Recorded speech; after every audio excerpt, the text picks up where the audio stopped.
you very much, Chris, for the invitation. Thank you for being here. So it's my first visit in Cornell. I'm very happy to be here. I left the city, it was very cold, and so I like the weather that you guys have here. So what I would like to talk about is mathematical models that apply to medical imaging, and more specifically imaging modalities that are called coupled physics or hybrid modalities. And in medical imaging, before I start, there's essentially two ingredients that people are typically interested in. High contrast, we want to be able to see whether the tissues are healthy or not healthy, so we want to find something that helps us discriminate between different kinds of tissues. And we also would like to get the tissues that are not healthy with sufficiently high resolution. And there are modalities that have high resolution, but often no contrast or very little contrast. There are techniques that have high contrast, but have low resolution. And the coupled physics modalities leverage a physical phenomenon that couples one modality with high contrast and one modality with high resolution so that we can get both. So I will present several of those modalities and tell you a little bit about the mathematical challenges that we have in such modalities and what it is that we have done collectively, so with several colleagues, and what the community has done collectively to try and understand those problems. So let me first talk about a modality that has high contrast and with low resolution. That's a modality called electrical impedance tomography. It's very similar to optical tomography. We can assume that we send electrons or photons, depending on modality, into tissues, and those photons or electrons will follow some path which looks like Brownian motion, but they will interact with the underlying structure, the diffusion coefficient or the absorption coefficient inside the tissues, and by the time they come back, those photons or electrons come out of the domain, they have some information about the inside. And it turns out that the electrical properties of tissues or the optical properties of tissues have high contrast. Tumors absorb light much more so than healthy tissues. And so reconstructing those optical or electrical parameters has some value. The problem is that because of this multiple scattering, the Brownian motion type phenomenon that these particles undergo when they go from the source to the detector, they see a lot of the domain. And so the images that we get, we don't know where the photons come from, so the images that we get are relatively blurred. And these are reconstructions of lungs, so this is a relatively large object, and this is the kind of resolution that you can expect. So the lungs conduct electrons differently from surrounding tissues, and this resolution is one of the best resolutions that we can hope for in practice. So there's no way we can get sub-centimeter even resolution, let alone sub-millimeter resolution, which is typically what people are interested in practice. But there is contrast. There's a huge difference between conductivity here, outside of the lungs, and inside of the lungs. So we'd like to leverage this type of modalities and combine it with high resolution. So before I present some high resolution modalities, let me mathematically show you why we expect this type of low resolution. The problem that I mentioned here is the so-called Calderon problem. Calderon worked on a linearized version of this problem actually a long time ago in the 60s when he was an engineer working for an oil company. And so the first paper started appearing in the 80s on that problem. There's a elliptic equation, a conductivity coefficient that we don't know, gamma. And we probe the medium by injecting electrons into the tissue. Let's model that here as a Dirichlet condition. And what we measure is the photons or the electrons that come out of the domain.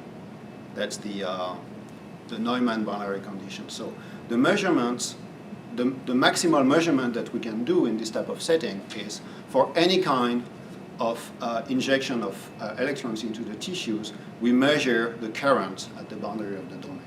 This is called the Dirichlet to Neumann map, or the Poincaré-Steklov map. And it obviously depends on gamma, because the solution of that problem, what comes out of the domain, depends on the conductivity inside the domain. So it depends on gamma. Let's assume that we have two possible measurements. First question that we ask ourselves in inverse problems is whether the measurements are sufficient to uniquely characterize the coefficient that we're interested in. And here's a positive result. That mapping from gamma to lambda gamma, the mapping which to a coefficient associates the measurements that we can make, the measurement operator, that mapping going from gamma to lambda gamma is injective. So if you give me two sets of measurements that are equal, then it turns out that the two coefficients are equal. Okay, so there's enough information if you make all possible measurements to reconstruct what you're interested in. And so I mentioned that Calderon worked on that problem in the early 80s and before. And the breakthrough on the injectivity of that nonlinear prime is due to Sylvester and Ullmann. That's one of the pillars of theoretical inverse problems, one of the most important results of theoretical inverse problems. With a lot of very interesting extensions in 2 dimensions and on the regularity of the coefficients that are still going on. It's still not a prime that's closed. All right, so measurements are sufficient to reconstruct gamma, but a second ingredient that's very important in inverse problems and in all kinds of problems that we want to solve is the question of stability. If we're making some errors in our measurements, how are these errors going to affect the quality of the reconstruction? And so independent of the metric you put here, so there's a certain functional space that you have to embed all these objects into. So lambda gamma is a Dirichlet on my map, which typically to h 1/2 function of the boundary associates an h to the negative 1/2. So seen as an operator, y would be that operator norm from the two spaces. So that's one typical norm that you can use here. Let's assume that we have made an error in that norm, which is 10 to the negative 10, very small error. You have to take the log and then 1 over that quantity. The stability estimate involves the log, and that log cannot be removed. This is optimal. Once you've taken the log and of 10 to the negative 10, you have 10 left. And 1 over 10 means that the reconstruction, the quality of the reconstruction in your object of interest will be just 1 digit of accuracy, even though you had 10 digits of accuracy in your measurements. There's a huge loss of accuracy, a huge loss of digits, if you wish, in the reconstruction.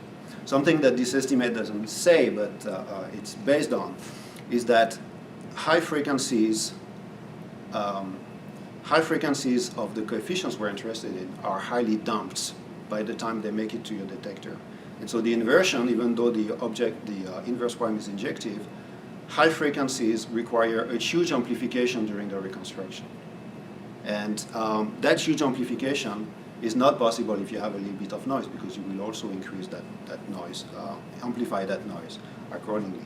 So what this means is that the low frequency components of your coefficients can be reconstructed. They have not been attenuated too much by the forward map. The high frequencies have been attenuated too much by the forward map to be reconstructed. So we know from this type of stability, when you have a logarithmic stability, or when you lose a lot of derivatives going from this norm to that norm, here logarithmic you can see as losing an infinite number of derivatives. We know that logarithmic type stabilities will inevitably be associated with low resolution. Okay, so those problems are high contrast but low resolution. There are other modalities in imaging, and those are the ones that we typically use, which are high resolution. They are high resolution and they give you contrast, otherwise we would not use them. So ultrasound is, you see, very high resolution.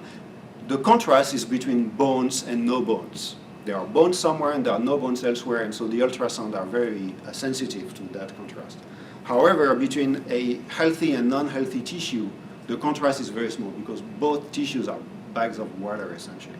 So ultrasound can have contrast, but if you want to detect tumors are for ultrasound. That's not entirely true, I'm saying, but the contrast is relatively weak in ultrasound. So you have methods which are high resolution, but can be very low contrast, and certainly are reasonably low contrast in tissues. So the idea would be to combine these two modalities to have both high contrast and high resolution if possible. And there are various ways that that can be accomplished. What I want to talk about is a physical coupling between one modality of each category. So the Calderon problem, high contrast, low resolution modalities, there's several of them, optical tomography, electrical impedance tomography. There's also elastography. Elastography is very useful. You have doctors palping you to see whether there's some stiffness somewhere. Turns out that tumors are also stiffer than healthy tissues. If you can detect something stiffer, you want to analyze it further. But elastography is also modeled by elliptic equations, so the resolution that we get in this type of modalities is not very good. We have, on the other hand, high resolution, low contrast modalities. I mentioned ultrasound. The two main ones, the other main ones that are very useful are magnetic resonance imaging and X-rays, X-ray CT. So the question is, assuming that there's a physical coupling between one modality of each, can we then do reconstructions with high contrast and high resolution? And what is the mathematics of this part? That's what I want to talk about. And I should also mention that this physical coupling is typically relatively weak, and so the signals that we get are themselves relatively weak. So we have potential for high contrast and high resolution, but relatively little signal. So you better have reasonable reconstruction algorithms if you want to do your reconstruction. Okay, so let me give you one example of such a physical coupling. The first one I'd like to talk about is the photoacoustic effect. You send a pulse of light into some tissues. So these are photons that propagate through the tissue. As the photons propagate, a certain fraction of them gets absorbed. As the photons get absorbed, they generate some thermal expansion locally where they've been absorbed. That thermal expansion generates some acoustic waves that when we speak, there's something vibrating that sends sound. As I mentioned earlier, sound is more or less the same throughout the mass. It's mostly a bag of water, so the sound propagates through the bag of water without much interference, and you're at the boundary of the domain listening to that ultrasound. The physical coupling is between light and ultrasound. This fact that light is absorbed and sends acoustic wave, physical coupling between light, which is high contrast. You want to reconstruct the optical properties of the mouse, because again, absorption tells you something about presence of tumors or not. But you will do reconstruction based on ultrasound. There will be an inverse prime, there will be an ultrasound-based inverse prime, which will have high resolution. So the question is, what are the mathematical aspects of this problem? I will spend a little bit of time on it. And here are some, so people are working on that one. There are several engineering groups throughout the world that work on this. We'll mention two of them. So Paul Beer that you see here. And you see reconstructions of vessels with a resolution that would not be possible with purely optics techniques. You have to trust me on this, but they could not get this type of resolution with purely optical modalities. Because the ultrasound is high resolution, they get good ultrasound resolution of optical properties of tissues. And another group that I'd like to mention is Leon Wong, Washington University, who's done a tremendous amount of work on beautiful work on this problem. Okay, so before I go into some mathematical aspects of these problems, I'd like to mention a few other modalities which seem to be very promising. And one is the coupling of elastography, so palpation. Again, you want to reconstruct stiffness properties of tissues, and coupling of elasticity with magnetic resonance. And the idea here is that you poke a patient. So you send elastic waves, so you just poke the patient like this in a periodic fashion. That sends elastic waves to the medium. As these elastic waves propagate, they displace the tissues. There's a small displacement. There are protons in each cell. Those protons get displaced. Protons being displaced can be captured by MRI. That's what MRI does. MRI does reconstruction of densities of protons. So you can couple elastography and MRI to reconstruct, in a way that I'm not going to describe, reconstruct the solution of the elastic wave. You can reconstruct the displacement. From your MRI measurement, you reconstruct the displacement. So that's a wave image. You have displacement, reconstruction. Now, you have an elasticity equation which has constitutive parameters, the Lamé parameters. From the solution of the wave equation, can you reconstruct the elastic parameters? But MRI gives you a resolution. You now have information inside your domain. You have the displacements inside your domain from MRI reconstructions. So you have your resolution. And the second question is, what can you reconstruct? But whatever you will be able to reconstruct, you will start from something which has high resolution. So you will do it with high resolution. So Eman was able to see whether livers were had fibrosis or not, were stiffer or not using this technique. This is a method that is being used in hospitals now. I'll briefly mention some mathematical aspects of it. There's a very similar method from the mathematical point of view. It's almost the same method, which now combines elastography, again, palpation type stiffly, want to reconstruct stiffness of tissues, and you combine that with ultrasound. Turns out that in tissues, we are lucky enough that the shear waves propagate relatively slowly. Elastic waves have two types of waves, shear waves and compression waves. The shear waves propagate slowly. So as they propagate slowly, you can do some ultrasound measurements. You send some compression waves.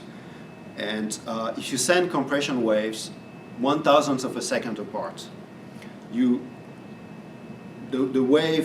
first wave sees a certain environment, the second wave sees an environment that has slightly shifted because the elastic waves propagate. So those two ultrasound measurements will see a difference which is related to the displacement, the elastic displacement of the tissues. So by cross-correlating the ultrasonic measurements that we're making, we can obtain displacements. Okay, and again, I'm not going to mention that further, and the modeling is actually not complete there. But okay, you can observe some displacements. Those displacements are again displacement solutions of an equation of elasticity. And so from the solution of the equation of elasticity, what can we reconstruct about the coefficients? That's the second step of the inverse problem. And if you do this inverse problem right, you get some stiffness properties which give you some important information about the tissues. Okay, so Lisa is working on this at Cornell. She's done some beautiful experiments.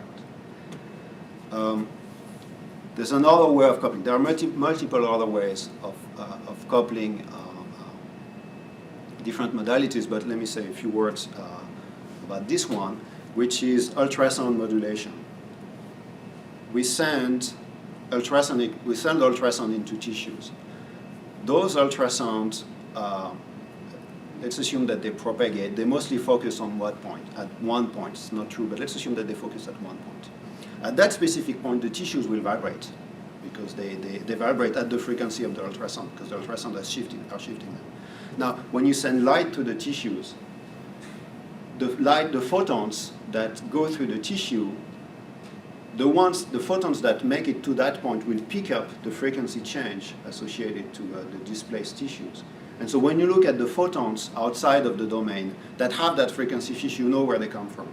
So the whole problem of low resolution comes from the fact that we don't know where the photons come from.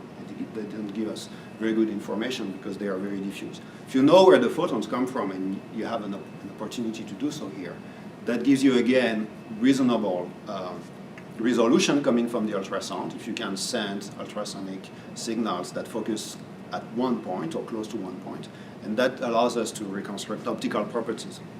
Okay, so I will not talk about the modeling. I will talk about inverse primes that are related to this, and why they're related to this might look a little cryptic. But okay, this is another way of doing coupling of high resolution and high contrast method. So the inverse problems that we end up with are inverse primes with internal functionals in all these problems here. So here I mentioned that what we have reconstructed here or here were displacements, solutions of a PDE. We have the solution of the equation of elasticity. We have internal information now about our coefficients. In the mouse problem, what we reconstruct from inverting the wave, the ultrasonic waves, is where the ultrasound came from. That's also inside the domain. That's where where absorption is higher, more ultrasound will be generated. So inverting that high resolution problem gives us internal information about what we want to reconstruct.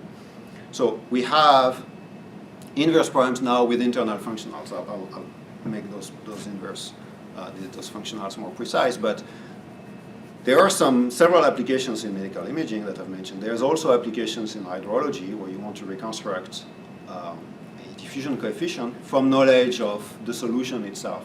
Think of an aquifer, and you make measurements locally in your basin, and that tells you what the solution is at those points. Okay, so you have now internal information, and you want to see what you can infer about the coefficient. So there was some work on this, very nice work on this in the 80s. Most of the rest of the work is on the inverse primes with medical imaging applications that I've mentioned. Okay, so coupling of magnetic resonance with gamma. So that can also be coupled with magnetic resonance. Then the internal functionalist of this kind, gamma gradient, and so on and so forth. So you see a list of people in the applied math community who have worked on some of these inverse problems. Okay, so this is an area in which I've been interested for the past 5-6 years. So it's a fair amount of papers that I collaborated to with several colleagues, and so you see that depending on the modality, you have various papers that tell you what you can and what you cannot reconstruct. So I will mention briefly the photoacoustic problem, and what I would like to talk about also is a theory that hopefully works for several of these problems. I will spend a little bit of time on that last paper that I mentioned that tries to, if I have time to go there, that tries to say what works, what doesn't work, and why it works, why it doesn't work, what type of stability we can expect, what type of resolution. All right, so if we forget about everything I've said so far and we rephrase those problems mathematically, here is what I want to talk about here. We have a high contrast coefficient, the conductivity or the absorption properties of your tissues. That's what you want to reconstruct, the high contrast. And we've solved a problem with high resolution which gave us internal functionals.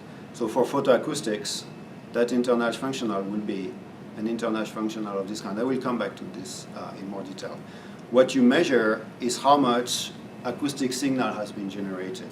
The acoustic signal that is generated is how many photons go to the various places that you're interested. Then sigma times u is how many photons are absorbed at every location inside the domain. Gamma is a Green-Eisen coefficient which tells you how any photon that is being absorbed sends a certain amount of ultrasound. Okay, so what we can reconstruct from the high resolution modality, which is ultrasound, is something like this, gamma times sigma times u. Now the inverse problem is this: you have access to this functional during the first step. What can you reconstruct about the optical properties of the tissues? Is really the thing that you're interested in the end, knowing whether the tumor is present or not. What is sigma? What you've measured is gamma times sigma times u. Can you infer sigma out of this internal functional? How many illuminations do you need? You can take the mouse, you can send light from here and then send light from various other locations. Every time you send light into the mouse, there will be a generation of ultrasound that will give you a new internal functional. How many internal functionals do you want to measure, and how does the reconstruction depend on the number of internal functionals?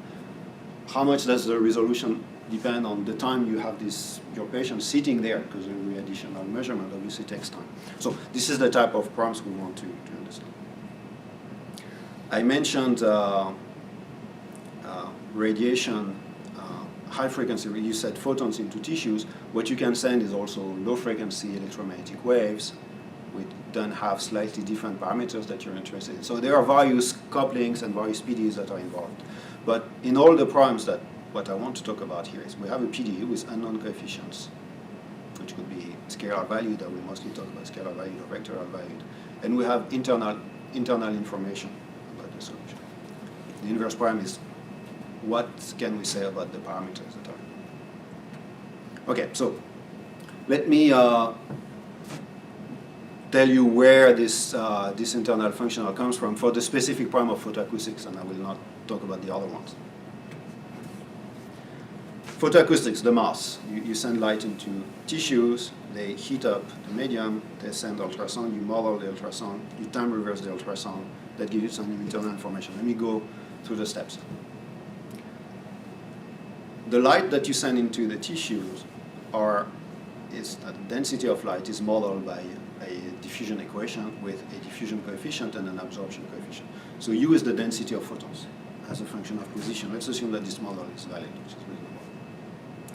Now, when photons get absorbed, as I mentioned, they generate ultrasound. The amount of photons that are absorbed is sigma times U. It's how many photons make it somewhere times the rate of absorption. That's how many photons have been absorbed. Gamma is a Green-Eisen coefficient, which tells you how much acoustic signal is generated. That acoustic signal is generated at time zero for ultrasound. Light propagates very fast. So you send a pulse, light propagates through the tissues. As far as ultrasound is concerned, every absorption occurs at time zero, okay, because sound propagates very slowly. So you have an initial condition for a wave equation that is not known. That signal will propagate according to a wave equation because this is ultrasound. So that was generated at time zero. That propagates through the mass. And you are here at the boundary of the domain, listening to the echo that is being generated as a function of time. So there's 3 dimensions of unknowns, which is your distribution of ultrasound that is being emitted at time zero. That's the initial condition. And you also have 3 dimensions of data, 2 dimensions of surface, and 1 dimension of time. Okay, so you could have partial data, you could have very complicated problems here, which are being analyzed, and many of them have been analyzed. I'm going to assume for this talk that we have data all around the domain, and that the sound speed is known and constant. So the mouse is a bag of water, and we know this is actually reasonable within 10%. So it's not that bad an approximation for mouse. For human being, if you do brain imaging, it's wrong because the skull is creating a lot of difficulties. But in that simplified setting, we can assume that the sound speed is constant, that we have measurements all around the domain. Then if the domain turns out to be a ball, then there's an explicit expression on how to reconstruct that initial condition from measurements that we've made. And in more general settings, it's not explicit, but this is still a well-posed problem. So the reconstruction of the initial condition from the measurements of the acoustic signal at the boundary of the domain as a function of time, you just do time reverse. You time reverse your signal, apply a time reversal operation, which is written here, that gives us a reconstruction. Okay, of an internal functional now. So from inverse ultrasound problem, we have access to this functional. And the question again, from that functional, what can we know about the unknown coefficients? Okay, so these are the types of inverse problems that I want to mention. And again, here is a list of some inverse problems that we can put in the same framework, this type of framework. PD with unknown coefficients, internal functionals that are now known about those coefficients. Okay, so for still the mouse problem, it turns out that we can, there are 3 unknown coefficients, and it turns out that we cannot reconstruct those 3 coefficients, even though we have internal functionals, and we have as many internal functionals as we want. It turns out that there's essentially only 2 independent functionals. Any other functional beyond that is redundant. So if you send light from here and then light from there, that's 2 different functionals, H1 and H2. You can then construct a vector field, which is written like so. If that vector field is not zero, and it will almost always be non-zero, then there's a result which tells you that out of little gamma, little sigma, and big gamma, you cannot reconstruct them. All you can reconstruct is these nonlinear functionals of the unknown coefficients, which are chi and q. Okay, and I won't have the time to go through the derivation of this. It's relatively simple derivation. You have associated to H1 and H2, you have 2 solutions, U1, U2. You multiply the equation for U2 by U1, multiply the equation for U1 by U2, and subtract and shake, and this comes relatively quickly. So you see that even though we have internal functionals, we cannot reconstruct everything about the coefficients we're interested in. If you make a measurement like this and like that, theoretically, you don't need a third measurement. I can predict it from the first two measurements. I can predict the third measurement. So that's a negative result. However, if one of the coefficients is known, and typically the Green-Eisen coefficient is assumed to be constant, then you can reconstruct your coefficients easily. Okay, so that's a uniqueness result. We're back again to an injectivity result. Let's assume that gamma is known. That's an injectivity result. How about stability? Well, when you look at the algorithm, the explicit reconstruction procedure, then it turns out that if this vector field here is bounded from below, I can come back to this if you ask me questions, but there are ways that we can send light into tissues that ensures that this condition is satisfied, but I don't want to say much more about this. If we assume this, then it turns out that we can reconstruct our two coefficients. Now we assume that the Green-Eisen coefficient is known, so we have an injectivity result. And you see that we have a stability result, and what's important about the stability result is not so much the norms that we're using here. Maybe these are not the norms that you're mostly interested in. What's interesting is that from that norm to that norm here, you see that we lose two derivatives. So if you want to have a reconstruction accurate in a certain norm, L2, it's not true in L2, but if you want reconstructions that are accurate in L2 or in L infinity, then you need an accuracy of your measurements in C2 or in W2 infinity, something like this. So you lose two derivatives in the reconstruction. So is that good? Is that bad? I don't know whether it's good or bad. That's what the inverse problem tells you. That's what the analysis tells you. Even before you do anything from an engineering point of view, you know that with this type of measurements, you will lose two derivatives. So the question of whether it's bad or not depends on what you want to do with it, depends on the noise. If the noise turns out to be smooth, you can differentiate your noise, and that's not going to be dramatic. If the noise is not smooth and you differentiate it, then of course you will end up with artifacts in your reconstructions that will be very nasty. So from this, there's still a lot of work to do on what type of inverse primes you're really interested in and what type of noise you have and what you want. Maybe if your noise is not C2, but only C0, or let me put it in L2. If your noise is not H2, so it doesn't have two derivatives that are bounded in L2, it's only L2, then the reconstructions here will not be accurate in L2, but they will be accurate in H minus 2, which means that if you take the function you want to reconstruct and you take moments of that solution, they will be reconstructed well. So it's not, maybe the solution, if you plot a picture, maybe it's not going to be very good, but if you average that picture, maybe the average will be very accurate. So this type of result tells you that you lose two derivatives if you have two measurements. Now, how about having more than two measurements? I mentioned to you here from the uniqueness result that the third measurement that I was making was useless from the injectivity point of view. My first two measurements describe my third measurement. Well, it turns out that if you make n plus 1 measurements where n is dimension 3, you make 4 measurements. And how you choose them also is, we can choose them, so there are some ways to inject light into the mouse so that the result holds. And the theory is not, the theory doesn't really tell you how to do it, but you can find measurements. If you have 4 measurements, then the theory tells you, another theory tells you that you have now redundant measurements. You want to reconstruct two coefficients, the same coefficients as before. There's only 2 coefficients. However, you have redundant information about those coefficients now of 4 measurements rather than 2. Turns out that if you have 4 measurements that are the right ones, then the stability estimates are much better. You lose 0 derivative on the reconstruction of sigma, and you lose only 1 derivative on the reconstruction of gamma. You have to lose a derivative on the reconstruction of gamma. You see that H looks like U, sigma times U, but it looks like U. Gamma looks like grad U, so you have to lose a derivative.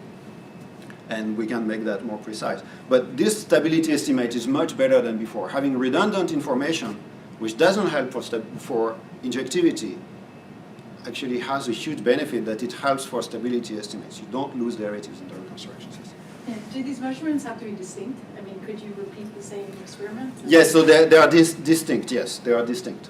So you can look at it here. If you construct, okay, so you construct, I can show you maybe coming back here why we have a difference between this and that result.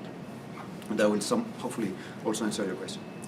Let's assume that we have two measurements. If those two measurements are collinear, then the gradient of a constant is not much. The vector field is 0, so you don't have an equation to solve. Now, it turns out that if those two measurements are different, then that vector field is a bona fide vector field with, hopefully, integral curves that will be nice integral curves. So if you can construct a vector field with nice integral curves, and you have to choose the f's correctly, and there's a way to do this, but it's not easy. You have a transport equation to solve. You essentially solve a transport equation with that vector field. Now, if you solve a transport equation along a vector field, you will integrate along curves. You will regularize along the curve, but you will not regularize across the curves. If you solve a transport equation, solve du over dx1 is equal to something. In the x1 variable, you will regularize, you have integrated. In the x2 variable, you have not regularized, you have not integrated. So you only regularize in one direction. Let's assume that gradient h2 over h1 is x1, is e1. So you integrate in that direction. Now let's assume you have another measurement h3, so that h3 over h1 is e2. And another measurement h4, so that h4 over h1 is e3. Now you have three redundant vector fields. And you can integrate now in all directions at once. What you have access to, instead of having du over dx1, you have the full gradient of u. Well, the full gradient of u regularizes much better. If you know the gradient of u, you know u in a better norm than the gradient. So you have gained a full derivative. Okay, so having to solve, knowing the gradient of u is much more stable than only knowing du over dx1. If you know the gradient of u, apply the divergence of your Laplace equation, you've gained one derivative overall. Whereas solving, again, only du over dx1, you have not solved. So that's what justifies this result. You lose less, you can lose less derivatives. And that's important in practice. How many derivatives you lose is heavily related to resolution.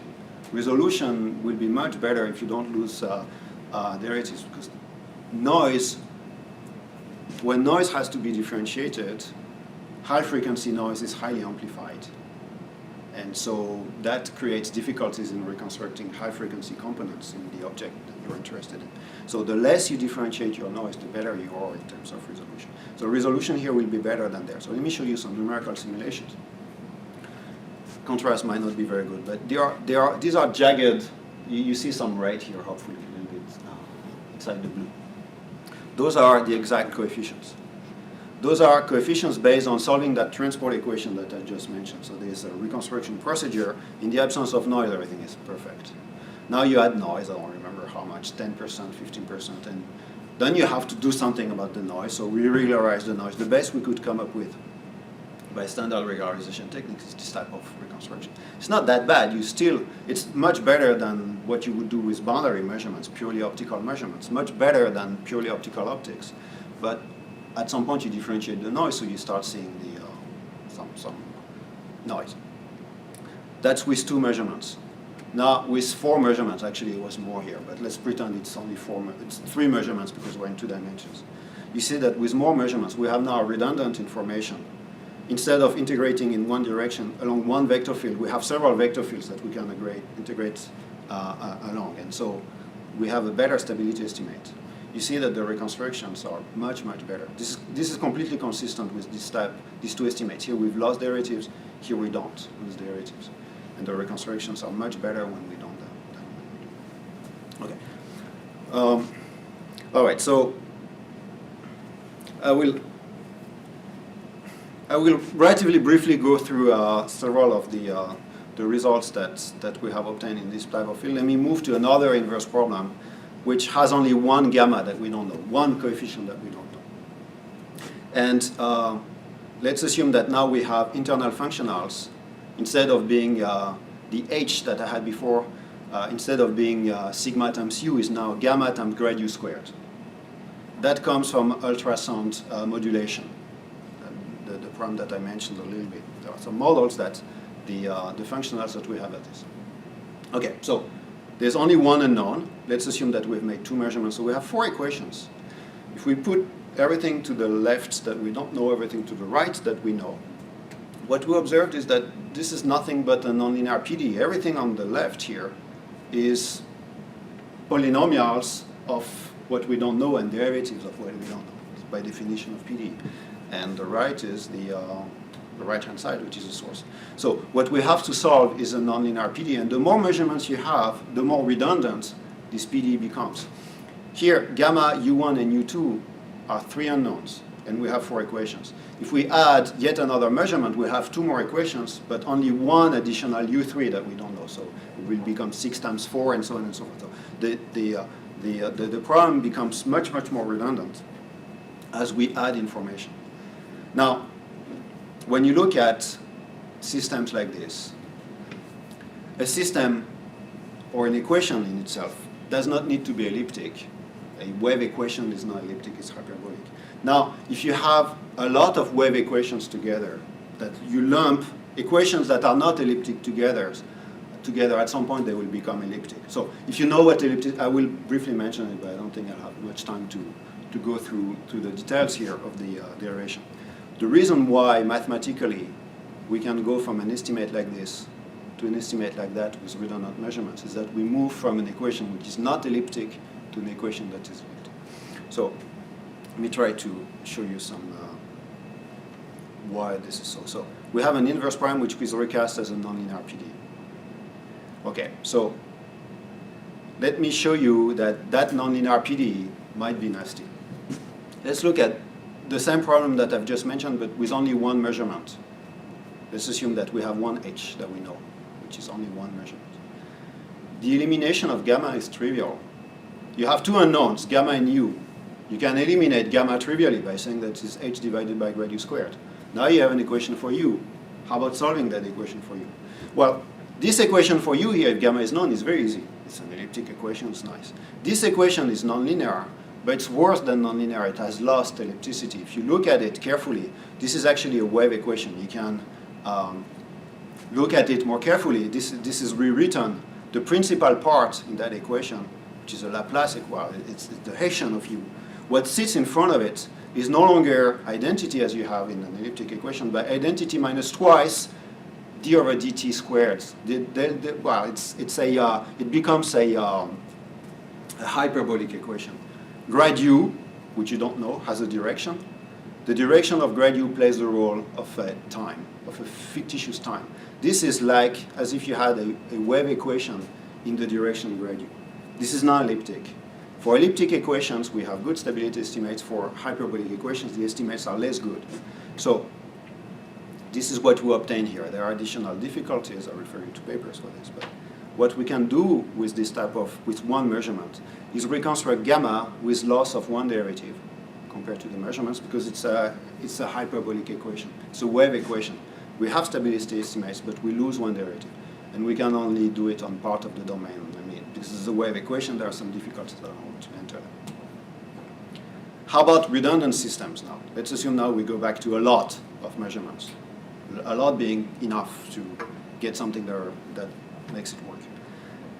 We can't really analyze this nonlinear system right away. We have to linearize it to understand the structure of that problem. So here's the same problem linearized. And you lump everything that you don't know after linearization into some V, and you have a system, linear system now. AV is equal to S, where V is what you want to reconstruct, and S is what you want. Now, now that you have a linear PD system, a redundant system of linear PDEs, how do we analyze this? Well, there are some theories for this. You separate the principal part from lower order terms, so Laplace plus potential, you would have the Laplace here and the potential here, and you try and understand the properties of the principal term. The principal term that tells you how to invert that operator, tells you most of what you want to know about how V depends on S. Okay, so the question is whether that operator here is elliptic or not. You have to look at the symbol. I'm sorry if you know this, you know this. If you don't know this, okay, I apologize. But you have to look at the symbol of that operator, which also is a matrix. And the question is whether that symbol is maximal rank or not. For an elliptic equation, that symbol is maximal rank. For a non-elliptic equation, that symbol is not maximal. The wave equation, the rank is not maximal in certain directions. There's a light cone. Along the light cone, the rank of that thing drops by 1. Okay, that's why information can propagate along the light cone. Now, if you take several light cones that have different orientations, and you look at them all together, you look at the intersection of these light cones. The intersection of light cones can be a point 0, only the point 0. Then your problem becomes elliptic. So that measurement here, which is bad, if you can have a lot of different light cones and the intersection of the light cones is 0, then that problem becomes elliptic. And I'm sorry that I cannot be much more specific than this. There's an interesting geometry behind this. That, again, if the intersection of your light cones implies is 0, then your system completely drastically changes properties. It becomes elliptic, whereas it was hyperbolic before. What does it buy you to be elliptic? It buys you optimal estimates. So you have to look at theories of Agmon, Douglas, and Nirenberg, which are reasonably established. Look at boundary conditions, make sure that you satisfy so-called Ellipticity conditions, so that the boundary conditions are compatible with the ellipticity inside your domain. So they have also to be elliptic. And once you're there, you have the theory of Agmon, Douglas, and Nirenberg, which is, well, generalized by Solonikov in the 70s, that tells you that this problem you're interested in can almost be inverted. There is a parametrics, which means that there is a certain operator which is almost an inverse. So R times A is almost identity, but there's a compact perturbation which is possible. And sometimes that compact perturbation can be 0, sometimes it cannot. Sometimes you can remove that perturbation, sometimes you cannot. Okay, so what this buys us is that associated to this parametrics is a notion of stability. Now that you have a parametrics, you have almost inverted your problem. So you know exactly how errors are going to propagate. And so for the specific example that I've mentioned, as soon as our problem is elliptic, we see that we can reconstruct what we're interested in with loss of 0 derivatives, as opposed to 1 when we had the wave equation. So the reason where you want to be optimally, if you want to solve these problems, is to have an optimal stability estimate so that noise is amplified as little as possible during the reconstruction. In order to have optimal estimates, you need to be stable in an optimal way, and stability in an optimal way means elliptic stability. You cannot improve on elliptic stability. Okay, so essentially there's an error here which tells you that this is bounded by this, but that right-hand side is also bounded by the left-hand side on the other side. So this is the best estimate that you can do. All right. Once you have ellipticity, you still don't have injectivity. There are some techniques that allow us to get injectivity. Let me pass on this. Unique continuation type result. Once you have a linearized problem that's injective, you can look at the nonlinear problem by standard Newton type techniques, if you wish, or inverse function theorem. You know that the linearization has a differential which is invertible, and so you can locally solve your nonlinear problem. So that's all that this thing says.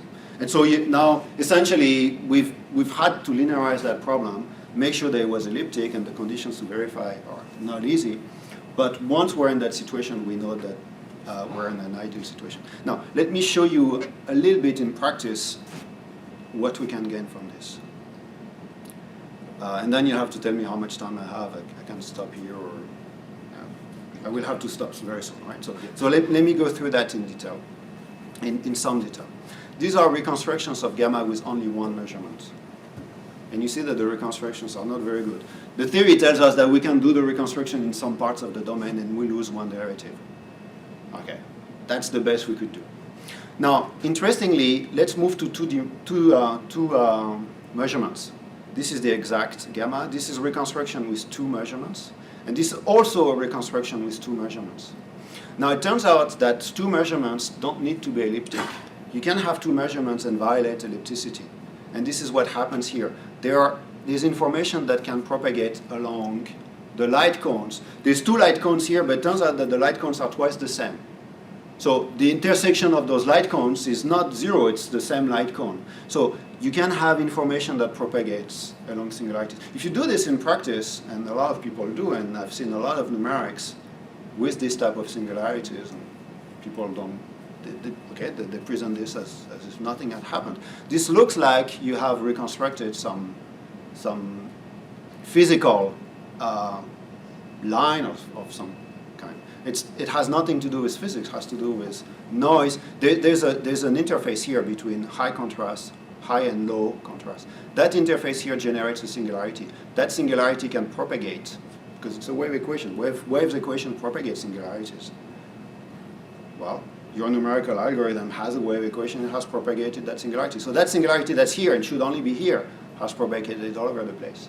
Now if you have two measurements and you are in the elliptic regime, then there's no propagation of nothing anymore. The ellipticity prevents any propagation of instability. So that's the kind of, that's where the math helps to understand type of reconstructions you can hope for. Okay. We can have more than two measurements, and sometimes we can get a cleaner theory that allows us to get even better reconstructions. They are still not better than elliptic estimates, because I've mentioned they are better, they are optimal, but you can do better with yet even more measurements. I'm not going to spend time on this. What I'd like to finish is a sales pitch for these hybrid modalities. We can reconstruct anisotropic coefficients in the same way as we construct isotropic coefficients. So far my gamma was just a scalar. Let's assume that gamma is a full matrix, a 3 by 3 matrix which is symmetric in 3 dimensions. So it's 6 coefficients that we want to reconstruct. Here it's in 2D, there's 3 coefficients. There's a theory that tells us that if you're elliptic, or if you have enough measurements, you can reconstruct the whole anisotropy of your coefficient. So, and okay, let me pass on this and show you some numerics and then finish. Let's assume that we have measurements that look like this. So those are the measurements that we acquire. H11, H12, and these are measurements of this kind. Gamma times grad U1 dot grad U1 dot grad U1 dot grad U2 and so on. So you have measurements like this. We can get those measurements physically. They look like this. And here's the reconstruction of an anisotropic coefficient in 2 dimensions. That's the determinant, which is jagged, and theory tells us that that jagged coefficient can be reconstructed well even in the presence of noise. And here is the reconstruction in the presence of noise. Now these are the anisotropic coefficients, parameterized in various ways. So if you have no noise, you can reconstruct the anisotropic coefficients relatively well. And theory tells us that if there is noise, the reconstruction should degrade much more easily, much faster for the anisotropic coefficients than it does for the determinant. And okay, this is what the numerics claim. So all these calculations, the ones I show you, are consistent with theory, obviously. But most of all of the calculations that we have done in those primes are always somehow consistent with this. So hybrid modalities do provide stable inverse primes. You might lose some numbers of derivatives, but that's unavoidable. And it's much better for sure than the problems that I started with, optical tomography, electron impedance tomography, where the stability is logarithmic in nature. There you know that you will never get high resolution. Here we can get high resolution. However, that comes at a price. That most of the signals, this physical coupling is typically very weak. And so you have to have good instrumentation. This is why we do it now, and we couldn't do it 20 years from now. The ultrasound equipment has tremendously improved, so now we can get this low signal. Okay, and as you saw, some reasonable theory that applies to a large class of these primes is to look at them as system of nonlinear PDEs. And what makes the stability estimates optimal is when they're elliptic. We can have explicit express reconstruction sometimes. I want to insist on this. That's what I said at the end.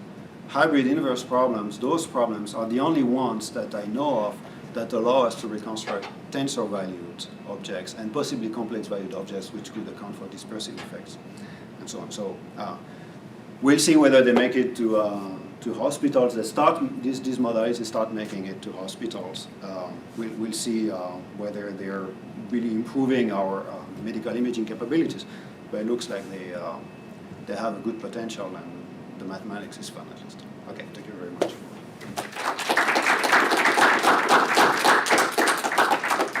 Okay, we have a couple minutes for questions. So I was too early. No, you're fine. You're just as we discussed. So I'll just have one question. So, what do you think about like soft tissue stuff when like elastic waves have some nonlinearity associated with that? And a lot of times it's just assumed that it's linear in these inverse problems. What do you lose with that particular assumption, or is it not even important to what's being done here? Okay, so it is important, and in elasticity, some of the results that I have here are that we can reconstruct all kinds of coefficients if the equation of elasticity is scalarized. So I've already scalarized. We're looking at the equations of elasticity, whether we can reconstruct or not. Everything we've looked at is linear. However, you could very well assume here that you have a nonlinear equation and that you have measured the solution of that nonlinear equation. And you can start from that problem and look at it also as in the same framework. All the equations, again, that I've looked at are linear, but if you start from a nonlinear equation of elasticity, in the end, it will also be modeled as something like, here. Let's assume that the equation for u is nonlinear. We already have something that's nonlinear in the coefficient. So now you would have a more complicated nonlinear setting that would incorporate the nonlinearity of your equation and the nonlinearity in the coefficient. Then you can linearize it and see what happens. So that would fit within the framework. There's still work to do. Why is that prime elliptic? So I swept that under the rug. Why are the transport equations that I mentioned solvable? We need to find boundary conditions that make sure that these problems are solvable. So how to verify that all these hypotheses are satisfied depends on the problem that you're looking at. But here the problem could be nonlinear in U that would not modify it too much. And there are people who do this. It turns out that in elasticity, my understanding is that stiff tissues sometimes are tumors and sometimes are benign, and you don't see the difference. However, if you look at nonlinear elasticity, you have additional parameters that you can introduce, and it turns out that that nonlinear parameter is more sensitive to whether it's benign or malign. So there are people who are working on nonlinear elasticity, reconstruct those coefficients, and claim that that this is practically more useful. Okay, so I don't want to cut into the reception time, so we better just end it there, but thank you very much, Guillaume.